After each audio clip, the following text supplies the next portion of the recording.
Ciao guys and welcome back. In today's video we will have a look at the new Sirui Nightwalker's Super 35 cinema lenses. Fantastic lenses that I like to use with my L-mount cameras like the Lumix S5, S5IIx or the Blackmagic Cinema 6K. I already know that you might have the question of why would you use Super 35 lenses on your full-frame cameras. The reason is pretty simple. It is about the rolling shutter. If you use a cropped region of your sensor, of the IMX410 Sony sensor, you will have better rolling shutter performances, but considering the very fast aperture of T1.2, you will sort of have the same rendering of the bokeh as a T2.1 full-frame cinema lens. So don't be afraid of using Super 35 lenses on your full-frame camera, because there are actually benefits doing so. Before I start talking in details about the lenses, I'd like to thank TSA Imaging in the Netherlands and Sirui for providing the lenses for the honest review. If you're interested in buying these lenses, I will leave a link in the description where you can probably find some nice offers to consider. The lenses are coming in different mirrorless mount options, and they are also coming with two different looks.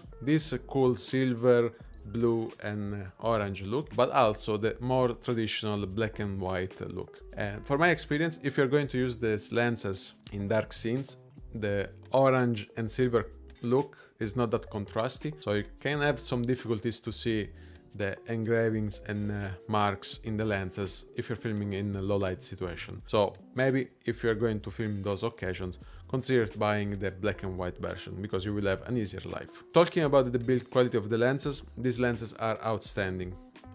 They have everything I can possibly look in a cinema lens. They have very good build quality. They are not weather sealed, but is never a real thing about cinema lenses. The mechanics are very fluid and smooth, probably a little bit too smooth,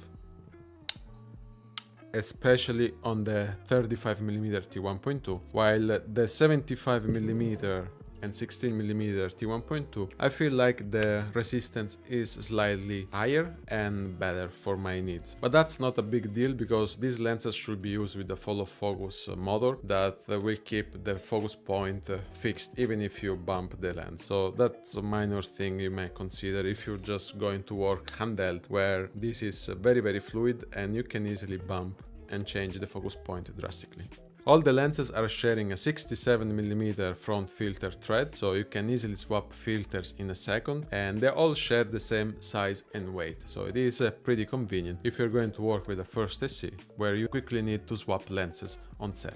All the sample images you're seeing in the video have been filmed on the Cinema 6K, that has a little bit taller region of the frame compared to other Super 35 cameras like the Sony FX30 or other Fujifilm cameras. So keep in mind that the corner performances probably are going to be better if you're using a normal 16:9 sensor. Now, talking about the sharpness, these lenses are sharp enough once you stop them down. They have a sort of double character, so you get very soft images between T1.2 and T1.5, but they will start to get a little bit sharper at T2 and very sharp from T2.8. I found that the sweet spot with these lenses is around T2, because you will get sort of a bit of a look from these lenses with not so many imperfections, especially on the 16 and the 75mm lenses that have been recently released to complement the kit, while on the 35mm T1.2 that I have seen a different type of performances in terms of image quality while stopping down the lens. In my case, on the 35 I've seen quite some softness even at T2, so this lens performs sort of like the other lenses around the T2.8 instead of T2, so the 35 needs to be stopped down a little bit more, mostly because these lenses suffer more from chromatic aberrations and longitudinal chromatic aberrations, while the 75 and 16mm prime lenses have better control because they have more spherical elements inside the lenses. And that's something you have to keep in mind in a set of cinema lenses, because theoretically you want a set to be consistent in terms of size, weight, but also in the look of the images, and you will have some differences between the old releases of lenses, so the 23, 35 and 55mm T1.2, when you pair them with the new 16 and 75mm T1.2, that in my opinion they have a more remarkable image quality. In terms of contrast, these lenses start to be contrasty from T2.8, while below this value they have a soft and creamy look. And it's sort of the same in terms of quality of bokeh, because you will get some some nervous bokeh if you have far objects from the main subject you're filming, while in the foreground and right behind the subject you're filming, the bokeh is always progressive and smooth. Probably my favorite lens in terms of quality of bokeh is the 75mm t1.2 because it has a very nice and creamy bokeh, both in a close range from the subject you're filming, but also in the very far background. But on the other side, on the 16mm prime lens, I've seen some weird bokeh happening when you place your subject around 0.7 meters or 0.8 meters and you have pretty far objects with a busy background, for example leaves or trees, where the quality of the bokeh is pretty edgy. It's something I never saw before, so keep in mind that you have to be careful where you place your subject with some of these prime lenses. And obviously you will get some benefits if you stop down the lens to around t2.8, where the quality of the bokeh is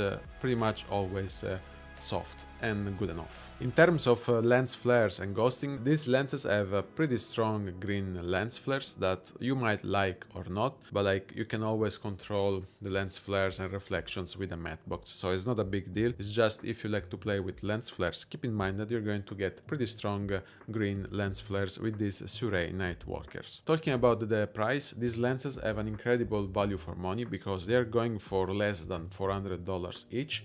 And if you buy them as a kit, you can buy them for way cheaper. They are pretty outstanding considering what you get in terms of build quality, image quality, construction, so these lenses are super convenient. Should you buy these lenses? In my opinion, these lenses are making a lot of sense if you are on budget, where you need to buy small, lightweight and affordable cinema lenses that have good enough image quality. Thanks to the Sirui Nightwalkers, just with $1,200 or euros, you can buy a nice kit of 3 cinema prime lenses for Super 35 cameras, and that is pretty fantastic considering the image quality and the value for money you will get. While if you would have bought full frame cinema lenses with an aperture of T2, this is the equivalent of this T1.2 in Super 35, you would have probably spent like 3 times more, probably around $3,000. So that's something you have to keep in mind. All in all, I'm very happy with these lenses. I will definitely use them for some independent future productions I will want to film, where I need some cinema features from the lenses I'm going to use, because most of the time vintage lenses are not that ideal if you plan to use the lenses with first IC, or if you plan to use them on a follow focus, because you can always risk to damage the helicoid of your vintage lenses. So for cinema application, independent filmmaking, these lenses have a big checkbox. Anyway, this is it for today, guys. If you have any question, feel free to write down in the comment area below. Thank you so much for watching, and I'll see you in the next video. Ciao!